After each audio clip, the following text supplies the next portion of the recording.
Hi everyone, and welcome to Cloud Native Nordics Kubernetes Community with Joe Beda. My name is Kasper, and with me I have Rasmus. We are sort of the host of the evening. And just before we bring on Joe, we have just a short introduction to what we are, Cloud Native Nordics, and sort of the local group who's behind this actual meetup, the Cloud Native Aarhus meetup group.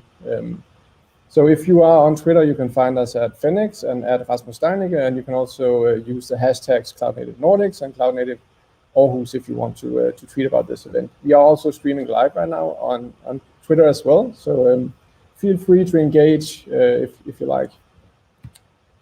Let me just switch slides. So the agenda is pretty short. It's me welcoming you all, and then we'll basically hand it over to the interview with Joe Beda. And again, if you have any questions, feel free to ask them in the YouTube chat, or we also have this Joe Beda Slack channel on Slack. You can ask questions in there as well, and we will monitor these channels and ask the questions during this interview. Just briefly about who's behind Cloud Native Aarhus. We are 4 co-organizers of the group. We have Mike, Mike is not on the stream today. He's an infrastructure engineer at Humio. Then we have Rasmus, and I'll let him introduce himself. Do you want to say something, Rasmus? Yeah, sure. Hi, I'm Rasmus. I'm CEO at Namespace and a part of this group.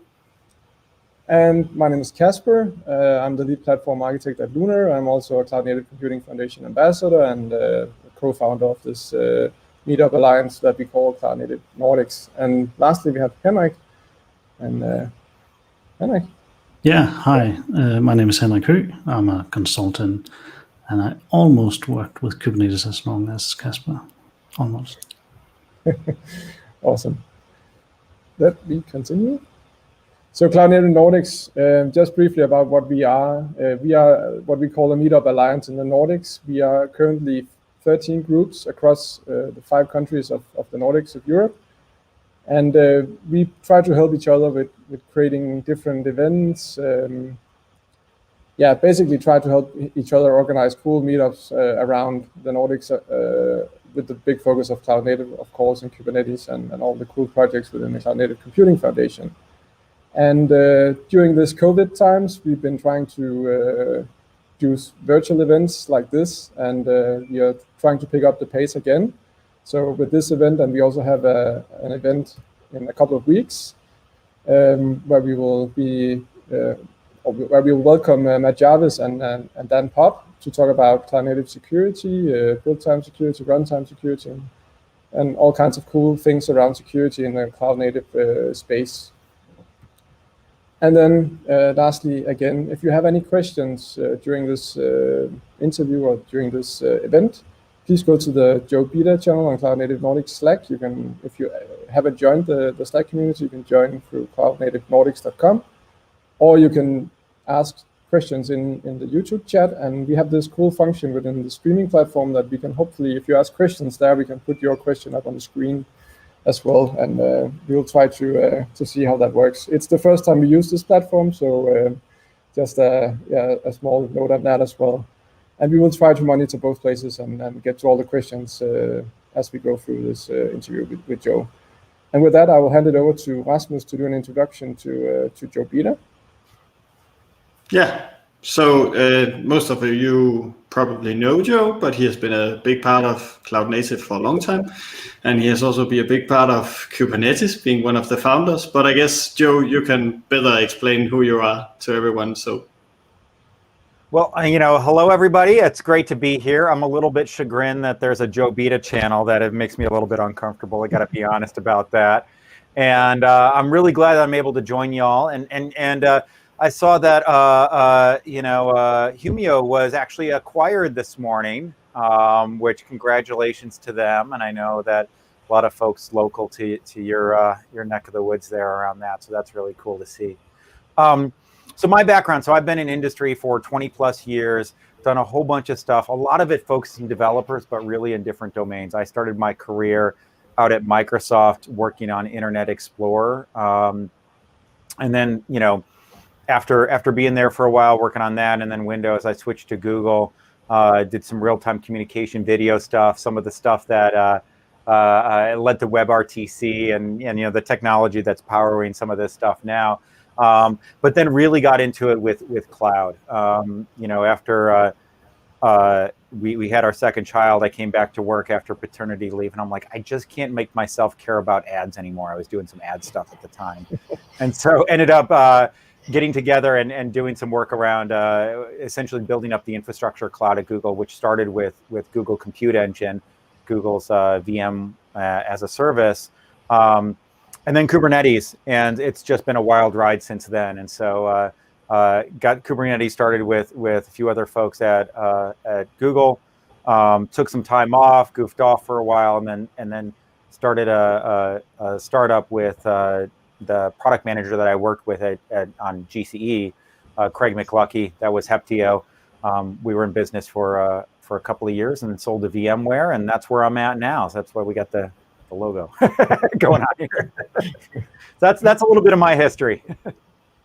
Cool, thank you. Maybe to continue on that note of history, some of us know about the history behind, Kubernetes because it didn't start there, but can you enlighten us? Yeah, so I mean, the Kubernetes started with Google, and the motivations there were, there were a couple of different motivations. One of the big ones was that the internal platforms at Google, this system called Borg, had, by the time we launched Kubernetes, had been in production for like 10 years. And it really showed internal Googlers a different way to think about using infrastructure and shipping software. The main reason that Google created Borg was really around efficiency, getting more out of every machine in a lightweight way that really worked with them. But I think along the way, it helped to be able to adapt and change the model for how people deployed software. And, and part of that created a lot of the technologies that, go into containers today. Google did a lot of the initial C group implementations that's part of the Linux kernel. And containers inside of Google aren't like containers outside. There is no sort of strong idea of a Docker image, that type of thing. But what was really interesting is that we were in this position where we had launched GCE. We thought it was a good product, but like it was entering a crowded market, and and clearly Amazon is setting the pace and setting the standards there across the industry. We knew that there's a way to use containers to change the way people deploy software and create this more natural expression that's more aligned with the way the application is actually constructed. And then around the same time, Docker hit the scene, where it's like, okay, we've taken this esoteric technology and we've made it really consumable with, and then the core thing there is the container image, right? We have this thing, this artifact that's portable and can be used in a bunch of different places. But we looked at it and we're like, okay, we need to find a way to shake things up to give Google a chance to actually be competitive. Docker's hitting the scene where they've made containers consumable, but they, initially were focused on just containers on one machine. Whereas we'd seen the power with Borg of what happens when you actually provide an API based on top of this stuff. So we took all that stuff, we put it into Kubernetes. We spent a couple of months trying to convince our leadership that we should do this thing and it should be open source. Finally got the go-ahead around that, and honestly, the rest is history. And I don't think any of us expected it to quite turn into what it has. Yeah, it's a pretty big project by now, but we will get back to that. So how did you end up with the other two suspects writing Kubernetes? What's the story around this? Well, so the other two, sort of original drivers for Kubernetes, it was me and Craig and Brendan Burns. And then there was a fourth person, Ville, who's from Finland, who's now here with VMware, and he's doing a lot of work in the Knative space these days. He was involved super early on, but switched off some other stuff as we got going. And I think a big part of it was this idea of what's next. How do we actually go through and create something that really creates these opportunities for Google to do something interesting? And there was a part of it, honestly, where at that point, cloud was getting serious for Google. The amount of sort of red tape to get things done was starting to increase, as serious businesses do. And I think all of us still have, we've been at Google forever, but we still have this sort of like startup mentality of we just want to get some stuff done. And so there was another aspect of Kubernetes around like, well, we want to do something new and we don't want people to bug us. Maybe if we actually get this thing launched, we can go ahead and do it. And so once we finally got, that approval, we started seeing a lot of other folks come on really early on. And this would include folks like Tim Hawken and Brian Grant and, a lot of, the characters that are still with us today in the community. And so it was very much a group effort to actually get this thing out the door. Cool. Yeah, and you really got it out the door. I just checked recently. You have 3,000 plus contributors in the Kubernetes community, making it one of the largest ever open source repositories. How to handle that? Because that's now a thing. 3,000 people have to collaborate.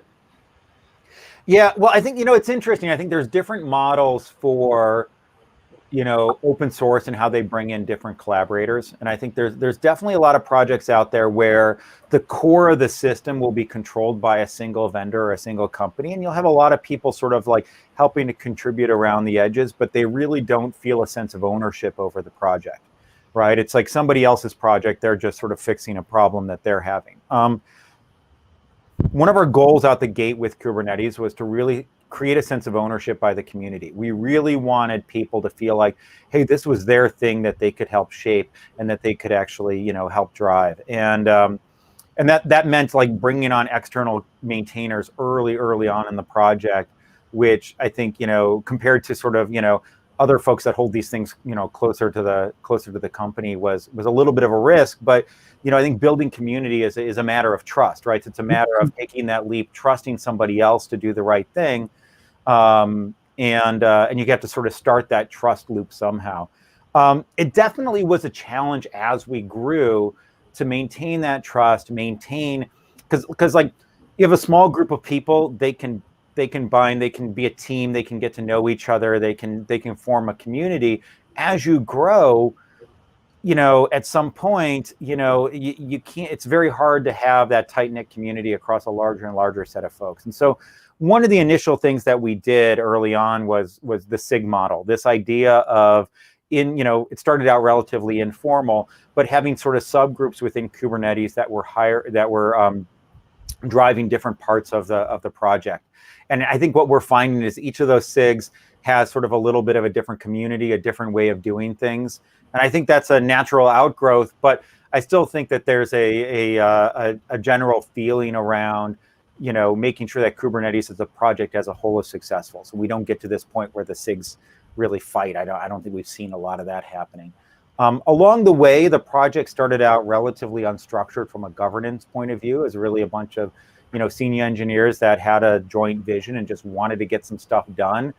Over time, as the project saw some success and we saw this influx of contributors, along with all the different sort of like push and pull around different priorities and how people were bringing their sort of talents and their priorities to the project, things got a little bit more complicated. And so a couple of years into the project, we ended up slipping in a governance structure, what we have now as the TOC, that really ended up being the root. And that let us take the SIGs and give them sort of more explicit ownership around things, around leadership, around the SIGs and all that. And that was a delicate balance to be able to sort of institute a governance model after the fact without, essentially alienating that community. But I think we successfully did it. And that ended up being a really big key to being able to scale the project also, is to have a governance structure. And then one last point I want to make is that, one of the people that was incredibly influential for driving the culture early on was, I'm getting old and names are blanking on me. Oh God, why am I blanking on her name? She's amazing. Crap. Well, she wrote, it'll come to me in a second. I'm sorry. This is part of getting old, and maybe we'll call it COVID brain. Sarah Novotny, right? Gosh, I love Sarah. I don't know why I'm blanking on her name. But so Sarah helped to actually drive that community. And one of the things that she helped do is is take a lot of the sort of the informal values of the community and write those things down as something that we could all rally around. And you know, I can find the link and post it, but like, you know, they're part of the Kubernetes, you know, governance structure is an explicit set of the values that we have. And those are other things that help us scale as a community by actually being explicit about what kind of community we want to be. Yeah, you can find all of these values on the Kubernetes community repo, and there's a lot of awesome information in there if you want to have a deep dive for anyone who are watching this stream. Yeah, and also the video Joe mentioned is really good, where Sarah basically just talks about why all this stuff happened. Lucas, how's it going, Lucas? Thanks for the help, Lucas. So you talked about SIGs, working groups. We're all engineers, so how does it map to code? What's the idea here? And I think this is something that, you know, over time we've started, like if I were to design it from the get-go, what I would do, you know, looking back on this is I would have something along the lines of, you know, every directory has to be owned by a SIG, and you can't create a directory or a repo without having that ownership. But because the SIGs kind of came on after the fact, we tried to start creating that reverse mapping after the fact to create these clearer lines of ownership.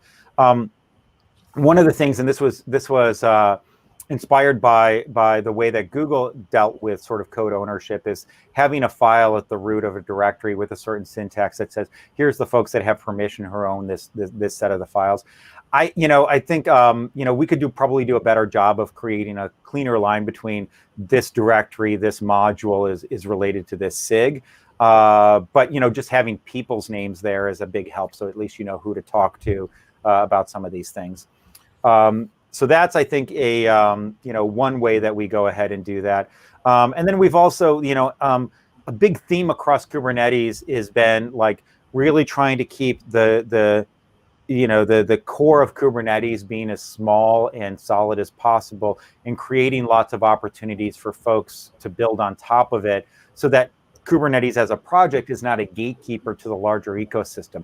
And a lot of that implies in terms of how Kubernetes is organizing the project itself. Individual SIGs can go off and experiment, try things using the same extensibility mechanisms that everybody else can. And so you'll see things that we've evolved over time, like when you name a resource, we're trying to lock down who can use the Kubernetes.io sort of prefix on the resource to say, hey, these things are official CRDs, that, you know, versus something that is provided by the community. And then we have this like x-kates.io as actually being a prefix for sort of experimental stuff in the Kubernetes community that the SIGs can use. And so, you know, there's the core itself, but then I think there's also, you know, we want to be able to have a wild west of an ecosystem, and I think the SIGs can play a part in that also. Yeah, that makes sense. So you also talked about working groups before. First up, can you explain them? And then second up, do you have a cool story about an important work group you were a part of, or some other people did? Yeah, I think you know, the way that we broke this down is that, you know, the different sort of groups that we have in Kubernetes is that we have committees, working groups, and SIGs. And the difference between these is that the committees have, you know, explicit decision-making power, and there's a need for privacy around that. And so the oversight committee, the technical oversight committee, or no, the steering committee is one example of that. But we also have one to deal with code of conduct violations and security issues. And these are the types of things where a certain level of discretion and membership, where, you know, we really need to everything else we want to be in the open, and we don't want to have you know, those mechanisms for folks to really keep things private. And then the idea is that SIGs are things that like have long-term ownership over some sort of artifact, whether it's code or a process or what have you. It's an ongoing thing, whereas working groups are more of a way to sort of get, you know, a bunch of folks from across the project and the community together to be able to solve a problem, with an idea that working groups start, they end, and, you know, and there's and so I think we've still figured out like the right sort of way to split these things up, and I think it's still an evolving story. I haven't, I'm trying to think of an example of where I've been super involved in a working group. I think most of my work has really been through SIGs, but the lines between these things end up being a little bit blurry. And I think the one of the things that I think was most interesting was we formed a SIG called Cluster Lifecycle, because early on in the project, I created a pile of bash scripts for deploying clusters with a little bit of salt stack on it. This is all the, it was awful, right? It's still there. I think it's still there in some ways. And I think, to atone for my sins, I wanted to be like, what's the right way for us to start building the building blocks for this? And so, so we got a group of folks together. Lucas was involved in a lot of that stuff also. And, and the outcome of that was like, hey, we're not going to solve this whole problem, because we had a whole bunch of, other projects in the community that were trying to solve the whole problem in a specific things like COPS for AWS, which is like, solves the problem for AWS, but like, hey, there's all sorts of different places. So what we ended up doing was creating the KubeADM tool, which really streamlines a lot of the bootstrapping process in a relatively sort of infrastructure agnostic type of way. And so I think that's a great example. Just great comment there talking about Lucas, being a really great example of building trust in the community. I mean, he showed up, he did the work, he's great to work with. Like, what's not to like there? But yeah, so KubeADM was just a way, I think, of where we were able to bring a bunch of folks together, examine a need, and start creating something that was going to be durable and usable across a whole lot of situations. And that, I think, is the type of success story that that we're really looking to do more of as we do the types of SIGs and those types of problems. Yeah, when on the note of SIGs, there is a SIG called release that is a bit different than all other SIGs, it seems. Can you elaborate on that, and how does a Kubernetes release sort of happen? Because it's across a lot of contributors. The fact that Kubernetes has releases is actually, I think, a really interesting and important part of the project. And I think, when we look at open source, there's a certain set of open source which is to some degree, old school open source, where it's like, here's a bunch of code, do with it what you want. And it's not uncommon for for there to be no versions for that thing, or be the versions just be a tag, but it's up to other people to be able to figure out how to make that thing work. And so what you find is the traditional role of the Linux distribution was to actually go through, take all of these things that have different levels of testing and support, and essentially run that release process. Make sure that they work together, write a set of tests, carry some patches if you can't get them upstream in a reasonable way, to be able to create a system that works together. I think what we're seeing is that there's a set of modern open source where the project and the usage are really sort of conjoined in some ways. And I think Kubernetes is an example of that. You can use Kubernetes with no vendor involved. You don't need to actually go and pay somebody else to do that release process and create those artifacts and test those things. The community itself does that through SIG release. And the reason for doing that is, like, from my point of view, is that we want to get more people using Kubernetes. And if we have a release, if we make a community-driven way of doing this, then that's going to just mean that we're going to have a larger user community, and it's going to create a healthier ecosystem altogether. Other examples that I think are similar is that when somebody wants to use Node.js, right? They go to the Node.js website and they download the thing and they actually use it, right? You don't actually necessarily buy a distribution of Node.js. Now, you probably can. I'm sure there are people out there that are doing that. But as a developer, you can get started without paying somebody money, without actually sort of having to pick a flavor, right? There's the flavor is the project. React is another example, right? So I think a lot in the front end world, we're actually seeing that. I think in the infrastructure world, we're seeing Kubernetes owning that release being a key driver for adoption and for growing the community. But it's a pain in the butt. It's a lot of work to do a release, and those folks pulling it together, I have my hats off to them if I were wearing one. I think it's a critical piece of actually holding Kubernetes together, is to make sure we do create those releases. Yeah, cool. So I have some questions around Conway and his law of communication and how it maps to sort of architecture. So if you, I'm sure you know about Conway and have discussed it a lot with a lot of people, but how do you see Conway mapped to sort of the way we do things in the Kubernetes community and how it maps to the code? I think there's one of the differences that I see between Kubernetes and sort of traditional product development is, the traditional product development, you have these product managers and they essentially identify what are the problems you're solving, who are the customers. And even if it's not waterfall, there's still essentially a curation and organization of the needs and the targets of what you're going for. That doesn't practically work within open source. I think what you find is everybody who's contributing, they have their own agenda in terms of what features are important to them, what scenarios are important to them. I think there's a role for leadership inside the open source community to try and incentivize people saying, hey, here's a problem. We would love people to work on this. But at the end of the day, you don't have a team of people working for you that you can say, hey, you must go do this, right? So it has to be a level of attracting people versus forcing people to be able to do that. And so I think what we find from a Conways Law type of thing is that, we have a lot of overlapping structures. We have the SIGs themselves that bring their own view of things that are really focused on architecture versus necessarily the user experience that cuts across these things. You also have the different companies that are coming where they want to actually make stuff happen. They have their own scenarios that they're looking to work, and sometimes they're going to work across SIGs to be able to make this stuff work also. Some of the structures that we do have here is, the community as a whole will, focus on certain things from time and from one thing to the next because everybody has a sense that this is important.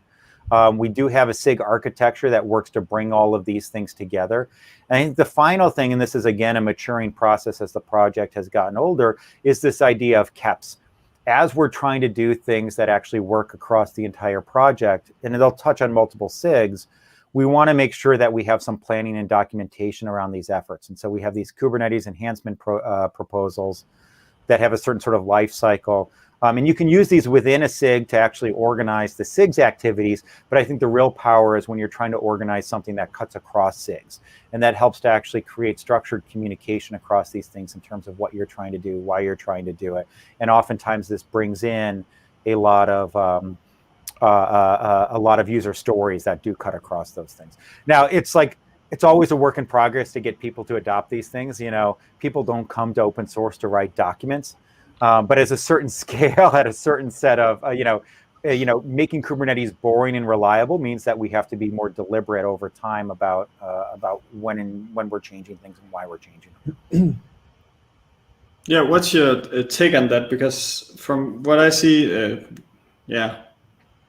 it seems like old programmers like to write code, and there has been how do you say that in a nice way? There has been some discussions around, back end is better than front end, and the ones that were technical writers is worth basically nothing. And from my perspective, it's the other way around. I really enjoy when reading documentation from a technical writer that is really good at what they do, because it makes it easy for me to adopt, for example, Kubernetes. But how do you see this? Is it changing, or is it still the same old, same old? Well, I mean, commenting on the industry as a whole, and I think open source is definitely part of this. I have this doc that I wrote internally on sort of effective tech leadership around what it takes to be an effective tech lead. And I think a lot of those lessons, and I'm going to publish that as a blog post at some point when I get some time. A lot of those lessons, I think, apply both in terms of how do you become an effective senior engineer leader within a company, but also how do you actually be effective inside of an open source community. I think one of this starts is, when we talk about active community members in Kubernetes, we are very explicit that we don't measure somebody's value to the community based on the number of lines of code that they write or the number of commits. And so we very much value people who are doing all these other roles. And we mentioned SIG release. There are a lot of people who put a lot of time and effort into getting a release out. And that doesn't always show up in terms of the number of commits and the amount of code that they're writing, but it's a critical piece of actually making the project successful. And so I guess my argument would be is that it's very hard to find an effective senior engineer that doesn't value all the different aspects of what we do in our job. Communication, driving consensus and agreement. Right before this, I was in a design meeting with colleagues at, on VMware Tanzu, where, we're going through a structured conversation to solve a hard problem. None of that is code, but it's going to have a profound impact on the project and the rest of the engineers working on the thing. And so I think it's one of those things where, you hit a certain level of maturity. And I think, it's very hard to find people who don't agree that those non-coding skills are absolutely essential. It reminds me, like, I've done some hobby photography, back in the day. Like, I don't have enough time to do it. My hobby is buying expensive camera equipment I don't have time to use. But it's like, it's like starting out photographers talk about cameras. More experienced photographers talk about lenses, and the most experienced photographers talk about tripods, right? And it's one of these things where, you find that what's important and what is the thing that becomes the differentiator goes beyond the obvious to really looking at the system as a whole. And I think, like anybody who's like a professional photographer, they have opinions about tripods, right? It's a big deal. But that fades to the back. It's not something that's obvious to folks who are just getting started. And so I would say that, like, a lot of these things that we're talking about are the tripods of the technology world. That's a really good way of seeing it. So when we talk about sort of the community and how it's structured, if you could go back in time and make everybody do something different, is there anything that comes to mind? I know we all have seen your talk about not using YAML again, so we will let that stay for now. Yeah, no, I think there's technical decisions that I think I would change, and I think I can talk about those. I wish that I wish we'd been more explicit about security from the get-go. I think it was one of these things that evolved just because, and putting it in context at the time, there was an enormous race to prove value and to get people using your thing, and anything that slowed down the accessibility of a technology, and security often does that, just wasn't top of mind at that point, right? I think, like, the first SIG that we created, and I think I proposed it, was a SIG around scalability, because at the time, like Kubernetes, when we started it, we were focused on the API and the user experience. We're like, scalability is a problem that we can solve in the future. We know how to do that. Getting the right fit for the core primitives like pods and replica sets and deployment, that was the thing that we really wanted to put our effort into. But then we find that in the competitive landscape that we were at there, whether we're talking Docker Swarm or Mesos or what have you, everybody's like, well, Kubernetes is just a toy because it doesn't do more than 100 nodes. But I'm like, this is where we're at as a project. But we had to actually react to that in terms of actually, driving scalability, because otherwise, it was really impacting people's perception of it. And I think in hindsight, I would have started actually creating the right structures around security early on versus even scalability, right? I think that what probably should have been a value from the get-go. It sounds very familiar to, I guess, every startup in the world, basically moving fast, cutting taking the short route and just to prove the value that you're trying to deliver, and then retrofitting stuff afterwards, right? And sort of scaling and finding out how to actually do it the right way once you sort of reach a certain step.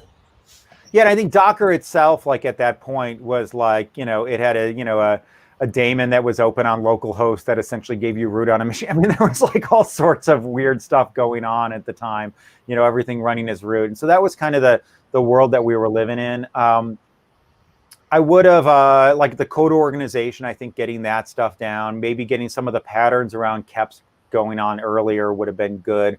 It probably would have been bad to get too structured too fast, but like I think having some of that might have been useful earlier on. And then YAML, I think just the idea around configuration, I think we're still learning and we're still actually pushing the boundaries around how we want to think about configuration. I don't think that Helm or Customize or anything is really the end of the story. Some of the approaches that we're taking right now is we have this project called Carvel, and we're thinking about, instead of coming up with one problem to solve the entire thing, that's kind of monolithic, how can we create reusable pieces, sort of a tool chain around configuration where folks can mix and match this to solve different problems? And it's really, that's kind of the idea behind Kubernetes in general. I guess I have one move, right? It's like you have pods and replica sets, and these things are all small pieces that compose together to solve larger problems. I want to do something similar on the config space. But then also, as we talk about the object model inside of Kubernetes, I think we're seeing an evolution around with CRDs to be able to have extensible objects. But then I think the next thing that I'm getting excited about is the ideas that was introduced in Knative, but has wide applicability around duck types. This idea that you can, it's kind of similar to interfaces in Go, where you can have a partial schema of an object that you operate against, where now you can write relatively generic things that can run across a bunch of objects with loose binding. And so that, I think, really creates a new set of patterns and a new set of interactions that we're not doing right now. So, and I think that then starts relating towards like moving some of this configuration stuff into a server-side type of thing. So yeah, I think we're still figuring that stuff out and we're still learning, and I think that's part of what keeps me excited. A lot of the duck typing stuff is actually, there's some talk of moving this to sort of a sub-project of API machinery, one of the SIGs in Kubernetes, and thinking about how can we actually create more support and more tooling to use these patterns more widely. Oh, so you think it's going to be more built in than it is today? Yeah, or at least, in terms of like, using the SIG as a way to have everybody start to collaborate on this. And I could see, over time, we may see duck types as a way to express sub-resources, right? Where you get the duck type as a sub-resource, and now you can operate across a whole bunch of different resources via their sub-resource interfaces versus knowing the entire interface. So those are some of the ideas that folks are throwing around. Anything like that, driving new API changes into Kubernetes, that's a heavy lift. That's going to take a long time. And so I think part of the thinking is how do we prove those ideas out in a lightweight way so that we're really confident that when we do eventually build those in, that they're actually going to hit the right marks and they're going to get adoption and they're not going to become a burden to the project. Oh, we actually got a question from Kim.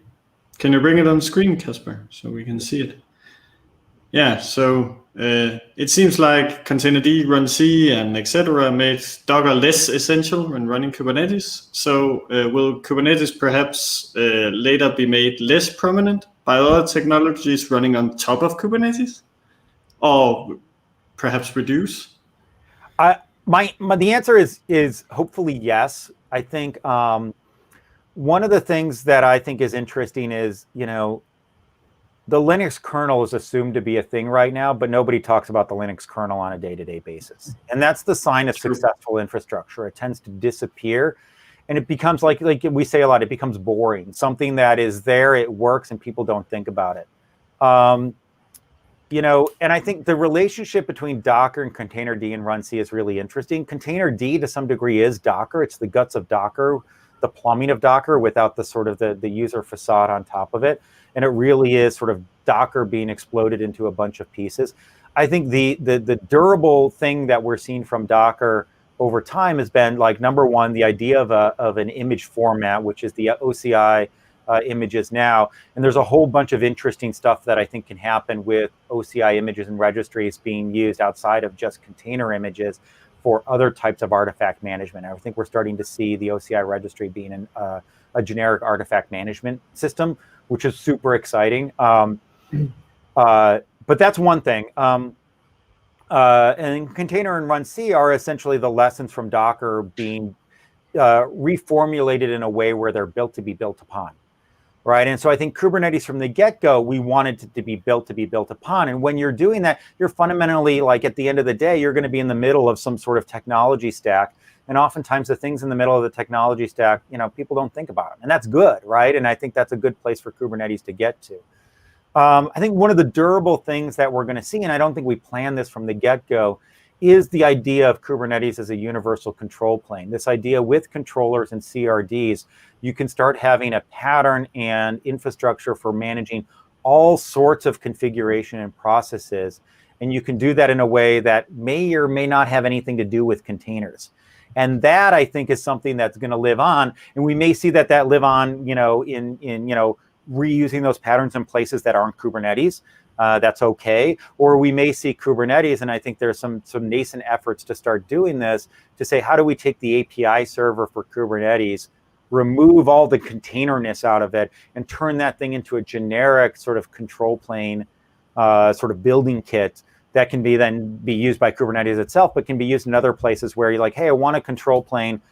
I don't want containers, or I want to run next to containers in a different context. Can we start using the Kubernetes patterns outside of containers? And I think that's an exciting area where we may see Kubernetes actually have the longest term influence in ways that don't involve containers, which is kind of crazy to think about. Really is. That's a lot of movement within this area right now, right? With GitOps and all of the stuff that you try to put in Git and have some kind of reconciliation going on, whatever it might be, cloud resources, databases, whatever.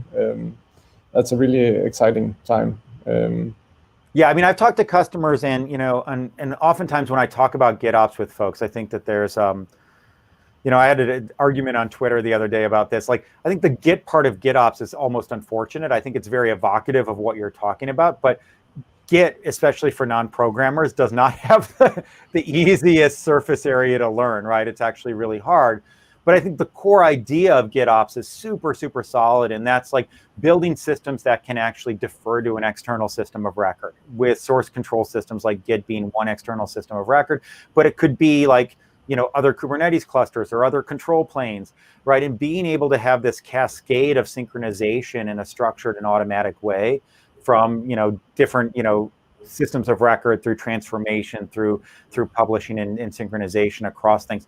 That's incredibly powerful. And so I've talked to large companies, and they love the Kubernetes model because it gives them a pattern for integrating with their existing systems, whether this be their, their ticketing systems or their inventory control systems or whatever, in a way that reuses some of those GitOps problems, patterns, but it's using them against, some external system of record that, well, maybe nobody would invent that from the get-go, but these companies are stuck with it, and all of a sudden they're finding a way to create real bridges across what they have and what they want to build. And that's really, really powerful to be able to do that. Yeah, cool. Totally agree. We have another question that I can put up on the screen. Yeah, more questions. Keep them coming. So it's Letitia. How about a video on all the non-coders behind the scenes? It might reduce the entry barrier for non-coders wanting to join the community. So it's more about sort of the community that we talked a little bit about earlier, and having these non-coders, promote that. We are also in the Cloud Native Nordics contributing a lot to the Cloud Native ecosystem in general with creating stuff like this.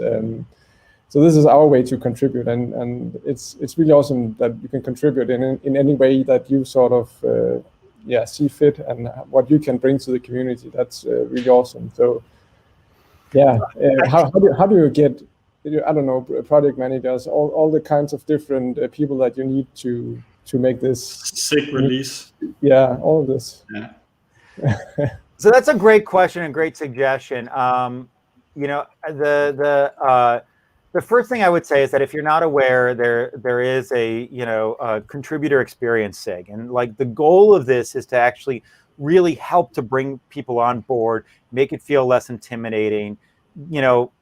I mean, when you show up, it's a huge project with a lot of people. Some of this stuff gets super esoteric and technical very fast. How do we provide an easier on-ramp for folks to be able to get on board? And, some of the activities that they're doing is that there's a new contributor guide.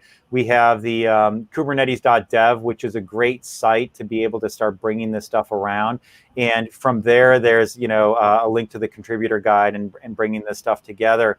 And that contributor guide is really focused on all sorts of contributions, not just getting going in the coding side of the house. But I love the idea of actually, how can we actually create more awareness, more focus on the total set of roles that go into this. And so, Letitia, I would, I hope I'm saying your name right. I would encourage you to reach out to those folks on the Kubernetes Slack and maybe ask about this. And I think, from my point of view, this seems like a great thing maybe to do at a KubeCon, where we can actually go through and talk about, all the different roles and all the different sets of people that go into making Kubernetes successful beyond, folks banging on the keyboard writing code, and really to recognize sort of how well-rounded the community is. I think that's something that I would love to see, and I think working through the contributor experience SIG would be the right place to go. Yeah. Is that yes that we're saying your name right? Or maybe it's yes, he will go on to Slack and talk with them, because I think it's an awesome idea as well. Yeah, no, I love it. And I think, I was talking to, both internally with VMware, but I think it applies to open source also, that there's a difference, there's community and there's culture, right? And I think inside of big companies, it's very easy to say, like, we'll have all hands and we'll talk at people, and that'll actually drive culture and community. And really culture, is an emergent thing of actually, people talking to each other. And one of the ways to actually create that sense of community is to tell people stories, right? And I think, the story of Lucas getting started, when he was super young is awesome. We have, Nikita, who's done awesome work across all of Kubernetes also, essentially came up through that new contributor experience. Telling those stories, I think, is really, really good. And I'd love to see more and more of that. Yeah, we also talked about Sarah before. It could be awesome if she would be in there, because she also did a big job of sort of shaping the community. So I think it's a great idea. We have another question from Ramesh, and he asks, where do you see Kubernetes 10 years from now? I would love to see it in the same place that Linux is, where it's boring and people don't think about it. They just assume that it's there. I would expect that we have a rich ecosystem of mature frameworks built on top of Kubernetes, but not in a way that sort of like hides the Kubernetes-ness, but actually creates ways for them to richly interop with each other. I think one of the things that I see as an anti-pattern is when people build on top of Kubernetes, but then they try and hide all the Kubernetes completely, right? And I think there's a delicate balance here between how do we provide a more accessible experience to what's happening with Kubernetes, but provide a smooth way for folks to start accessing the raw details of Kubernetes under the covers as they need it. And I think what I would love to see is like, the raw Kubernetes is there. Most folks probably don't touch it directly, but they know that they can do it if they need to. I think an example would be like, the /dev on your Linux box, right? Most users don't need to know about /dev. And if you go in and start writing to, /dev SDA directly, you're going to probably screw up your machine. But there are times and places to actually do that level of raw access. And I would love to see Kubernetes to sort of be, /dev, where it's sort of these raw interfaces. And most of the time, people are actually dealing at a higher level. But that doesn't mean that there's a single higher level, and it doesn't mean that single higher level, completely hides what's going on under the covers. Having a way to actually start creating the interactions there is where I'd love to see things go. Yeah, cool. So as far as you said, sort of, Kubernetes is just there, and that triggers a question around adoption, because all of us that are sitting here obviously have adopted Kubernetes in one way or another. It's often in the cloud. Sometimes people run their own sort of things in data centers, but you're at VMware, right? So where do you see this going? Will old manufacturers, power plants, have data centers running with Kubernetes on them? Or how do you see that pan out? I mean, there's militaries talking about running Kubernetes on flying airplanes and doing live upgrades of applications. It kind of horrifies me. Yeah, that sounds scary. But I think, I'm not going to say that somebody should be running a nuclear reactor with Kubernetes right now. I don't necessarily think that, without care and feeding and expertise, that's something that, that level of sort of, real time and sort of, life and limb possibilities really, is where we're at. But I would love to see us get there. And I think, at one point people would have looked back and said, hey, it's crazy to run anything mission critical on Linux. It's just a bunch of rando people doing stuff in open source. And now it's like, SpaceX is putting Linux on rockets, right? And so, I think, these things happen over time as these technologies mature. And so I wouldn't put it out of the realm of possibility, but I also think that, you know, we got to be super realistic about where we're at with these things and make sure that we're being responsible. Yeah. We That's had a very good point. Yeah, we had a couple of questions from the Slack channel as well. So Alexander asks, Joe, we heard sometimes Googlers mention that in Borg it was possible to game the system to get advantage for users' workload, performance, priorities, etc. Do you see that in growing set of features in K8s? It might lead to some gaming of infrastructure.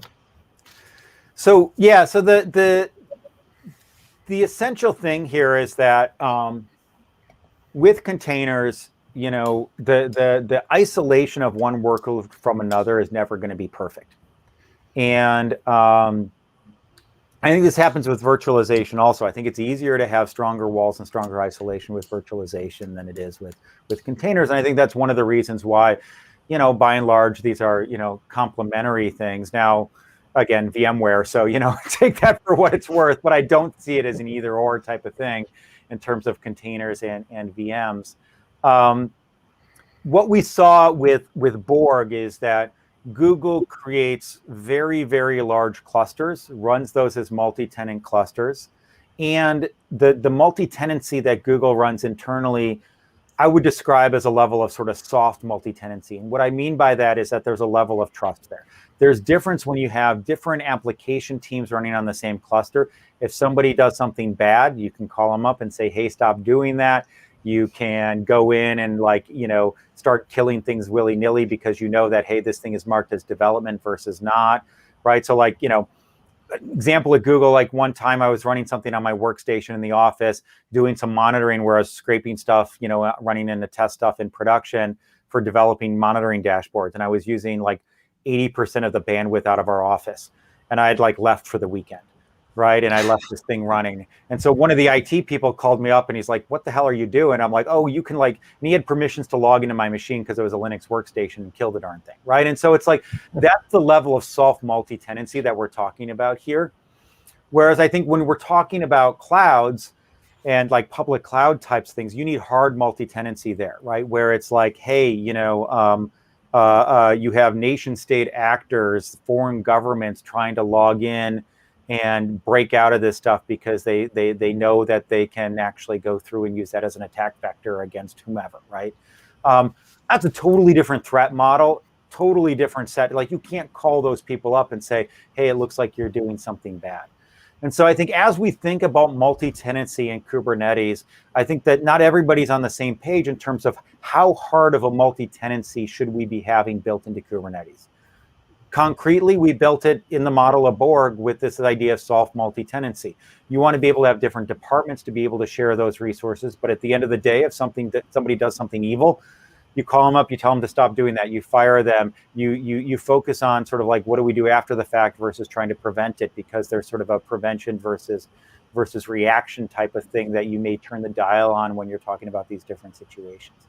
And so I think the gaming of resources is really one of those things of, like, you can prevent gaming with higher isolation, but that comes at increased cost and decreased flexibility. Where do you want to actually turn that dial? And so for things like Google, they're continually making the isolation inside and with Borg more and more strong, right, to reduce this stuff. But also, if somebody's doing something bad, you're like, hey, stop doing that. That's not a good idea. And you have that recourse that you can do. And so I think looking at that through the lens of Kubernetes, I think soft multi-tenancy is probably where Kubernetes is at now. Maybe we'll get to harder and harder multi-tenancy over time. And my advice to customers is, there are going to be a lot of things that drive you to run multiple clusters, and being able to have higher isolation for whatever reason you may need. It may be security, it may need because of gaming, stuff like this. It may be for compliance reasons.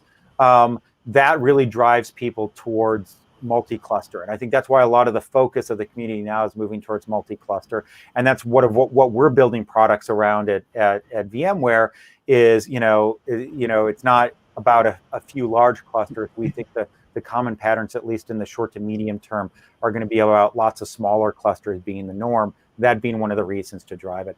And so this is a place where I think the intuition and the experience that Google built internally around Borg may not apply as we take those ideas and actually bring them to the rest of the world, right? Not everybody's Google, and I think this is an example of how that's the case. I think Henrik, he really wants to have one last question that he wrote, and I'll just ask it for him. What is cloud native to you, Joe?